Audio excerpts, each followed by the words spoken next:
And I mean, the game is like, I think the game's amazing in general, but that parrying and dodge system, I think, is like, it's I can't believe there hasn't been like a turn-based. Maybe there has. I remember when this was announced, and I was like, they showed it and it was turn-based, and I was like, okay. Then they showed like the parry system and shit like that. I was like, all right, that's like something I never seen in a turn-based game. Mm-hmm. Like, you kind of have to like pay attention to what you're doing. Yeah. You know, like you don't just like make your turn and then wait 10 minutes for the enemy to do all their turns, stuff like that. I was like, all right, this is like pretty interesting. Then the game came out and got crazy reviews, like rave reviews. People were like, this game's incredible. And I was like, all right. Too good, to be honest. And I was, I mean, I was really only playing World of Warcraft, like, when this came out.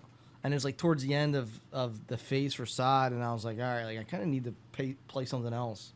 And it was like just perfect timing where I was like, all right, I'm going to pick up Clair. And I was blown away. Nice.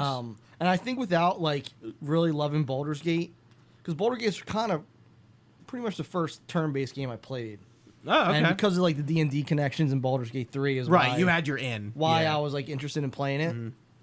And I loved it. And I was like, you know what? I think I might like turn-based games a lot.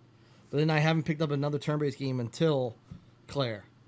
Nice. And I mean, the game is like, I think the game's amazing in general, but that parrying and dodge system, I think, is like, it's I can't believe there hasn't been like a turn-based. Maybe there has. Something to innovate quite like that. Yeah, with a turn-based system that's back and forth, very simple. That's like 30, 40 years old by this point. It adds this aspect to the game that just kind of propels the gameplay to like the next level, but it's so simple. Like you can dodge and you can parry, but you're not doing it in an active action sort of way. Like you're just standing there. And as like a FromSoft fan, I love the parry.